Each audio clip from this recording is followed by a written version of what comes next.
Hi, this is Pearl Jr., and I am so glad to be a part of the Legend Music Awards, and we would like to thank Samantha Zola and her staff for giving us an opportunity to collaborate with the official European Convention in this interview that we're going to conduct on behalf of Michael Jackson from his 2005 attorney, Tom Masereau. Hi, Tom. Hi, Pearl. Good to see you again. Nice to see you again, too. So, you know, the fans all love you, and the European fans and everyone. And I was asked if you would give a statement or be interviewed in regards to the Legend Music Awards. Well, first of all, it's delightful to see you again. You've done wonderful things to support the legacy of Michael Jackson. I want to particularly mention Samantha Zola and all those who put together the Legend Music Awards. They're wonderful people. They've done a wonderful job to try and celebrate the legacy and the history and the meaning of Michael Jackson. And I'm very honored to be part of this, and I'm honored that they invited me to come to Italy. Unfortunately, I just couldn't make it because of my trial schedule. But nevertheless, I want to commend Samantha and everyone else who's part of this wonderful event. They really, really are wonderful people. They're doing a nice job to really further the legacy of a great person, Michael Jackson. You know, Michael was very misunderstood. He was viciously attacked at times. But the Michael Jackson that I grew to know was one of the kindest, most decent, just one of the nicest people I ever met. He had a very good spirit, a very good soul. He wanted to see people happy and to see them do well. He really wanted to change the world in a very, very positive and memorable way. And, you know, he could have taken all of his gifts and tried to do something else with them. But in his heart, he said, I've been blessed with this talent, blessed with this genius, blessed with this presence, and I really want to do what I can to see people happy and to change, you know, the world in a better way. And I think he accomplished it. On behalf of Marlon Jackson, who accepted the award called the Best Pop Male Artist of the Century, what do you think of Michael and his career? Well, he was one of the greatest geniuses in the history of the world. He really was. Every time I listen to his music, and it's almost every day as I turn on the radio going back and forth to work, I get goosebumps still. I can listen to his songs forever. They're so unique, they're so original, they're so spirited. They have deep messages, all of them, and the messages are good ones. His dance, his choreography, the risks he would take creatively to try and do something different and something meaningful. I mean, there'll never be another Michael Jackson. So he left a wonderful legacy of music, of art, of choreography, of dance, and he also left a wonderful legacy of kindness and decency and charity. I'm very blessed to have known him. Back to the dark side of Michael's life, which was the 2005 trial. Pretty much from 93 to 2005, Michael pretty much suffered from false allegations of child molestation. What do you think was the main reason why the juries acquit him of all 14 charges? Well, the main reason, he was innocent. He was innocent of every single charge. And every time the prosecution put on a witness to try and prove their case, it backfired. Literally every time.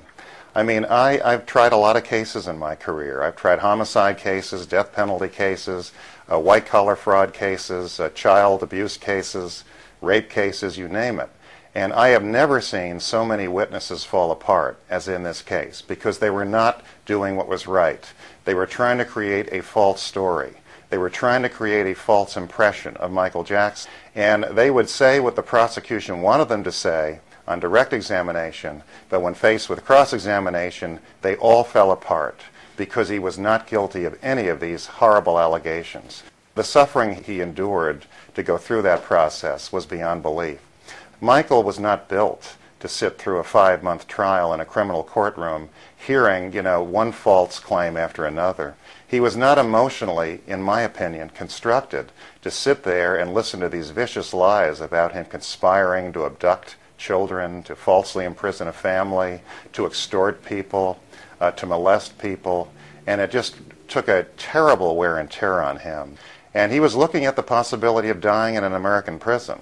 So all of this was absolutely horrific as far as he was concerned. You saw him deteriorate physically. But I have to say this, he was always kind to my partner Susan Yu and I. We spent a lot of time with him. He was always positive, always decent, always listened to what we had to say.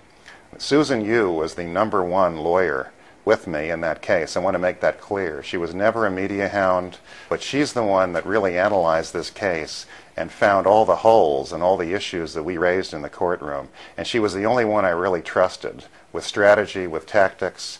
I was very much afraid of what other people might try and do with information, particularly with the media. But she was just a warrior for Michael, and she spent a lot of time with him and his mother during the trial, and she will tell you that he was so decent, so kind, so cooperative, so well-meaning. I mean, it was an honor to represent him. It really was. The media, how the media covered what happened in the courtroom because no cameras were allowed in the courtroom. What is your opinion of the media coverage of the 2005 trial? Generally speaking, it was horrible. It was self-serving. It was malicious. It was false. They basically wanted to see Michael Jackson destroyed because it would make for a shocking story for them. They were strictly following business interests. You know, they were only concerned with ratings and revenue. They were only concerned with seeing Michael Jackson rise high in his career and then self-destruct.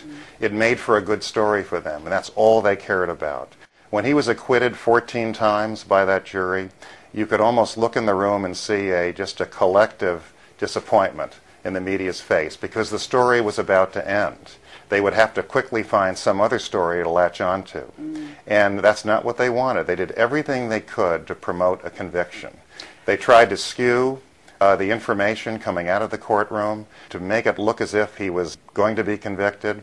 There's never been an American trial in history where during the week of jury deliberations the networks were showing jail cells where they predicted he was going to end up.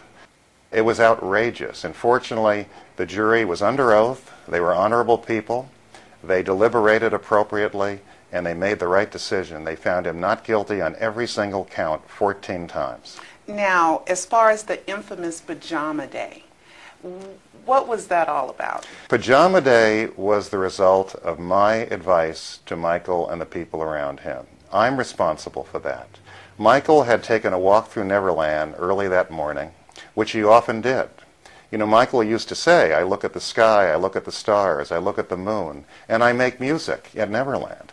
And he would often take walks. He was taking a walk, he fell down, he injured his back, he went to the hospital. I got a report that he was at the neighboring hospital. I reported it to the judge. The judge got very angry, said I'll give him, I think it was 45 minutes or an hour to get there, or he was going to put him in jail. And he was going to remove his bail, which would mean he would have to remain in jail for the rest of the trial, which I did not want. So I said, you have no time to go home. Get here now.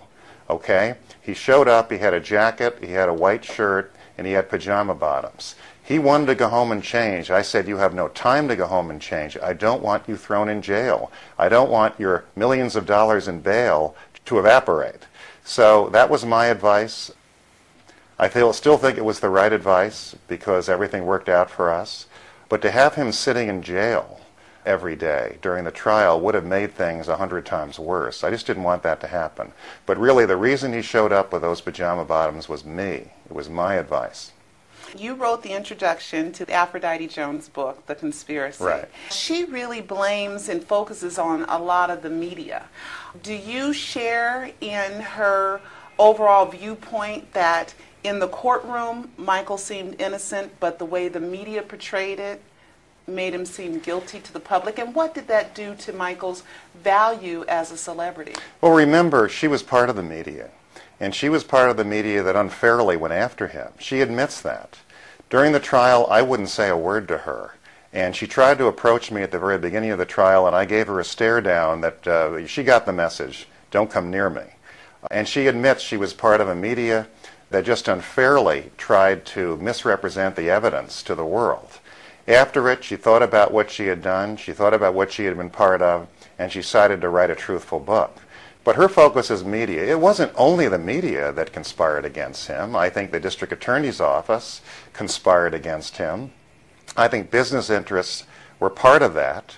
There was a book written after the trial in England where the author, who had been involved with one major corporation, suggested they were feeding information to the district attorney, all in an effort to see him convicted for business reasons. So many people had similar interests. Whether they got together and shared them with each other, whether they consciously articulated a conspiracy type of plan, I don't know.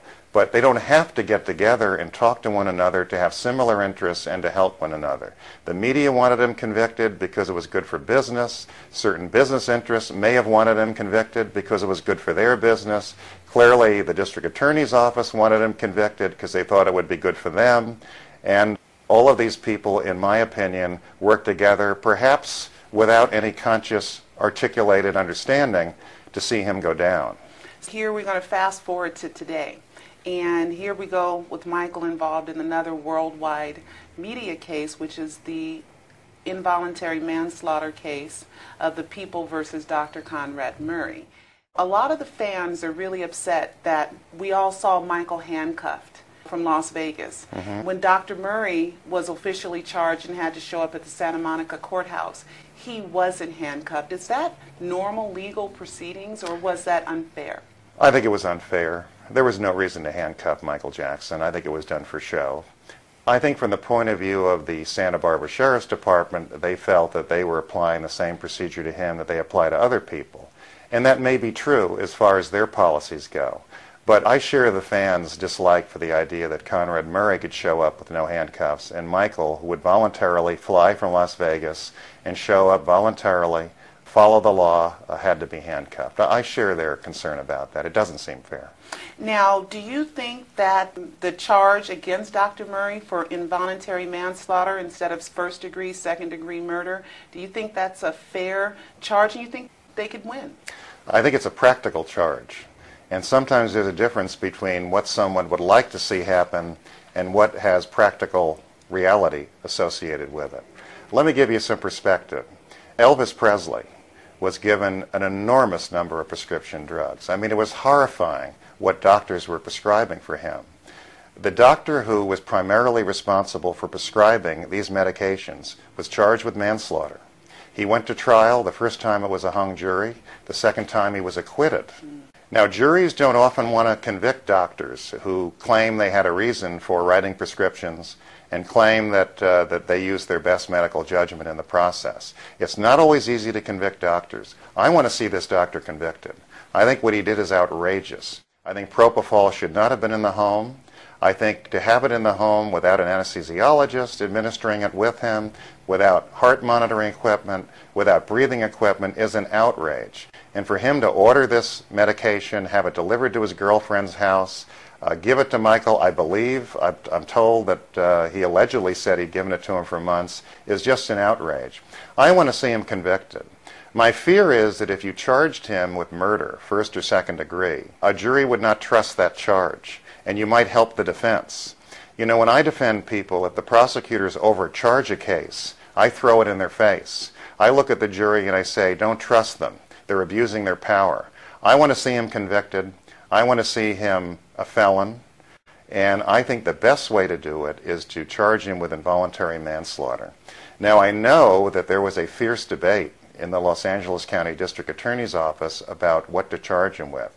I'm told some wanted second-degree murder and some wanted involuntary manslaughter. But I don't think a jury is likely to believe that he intended this. I think a jury is likely to convict him of involuntary manslaughter if the case is presented properly. You never know what the defense is going to come up with. You never know what witnesses they might have. You never know what experts they might have. These lawyers are going to do a very professional job defending their client. But I want to see him convicted, and I think the best way to do it is to charge him with involuntary manslaughter. It's the most practical way to get a conviction, in my opinion. I know a lot of fans don't want to hear that, and I know the family may not want to hear that. But I think you might be helping the defense if the jury thinks you overcharged him with murder. I'm going to reach back in your memory bank. When Michael heard all the not guilty to conspiracy, to child molestation, to improper conduct, what were his first words to you? His first words were, thank you, thank you, thank you. I'll never forget those words. I'll never forget that moment. It just was a wonderful moment, a moment where you looked into his face and he had suffered so horribly. He looked worse that day than I had ever seen him. His cheeks were sunken in. He was almost expressionless. I think he was almost paralyzed with fear when he showed up at court. And remember, the media had been saying he's going to be convicted.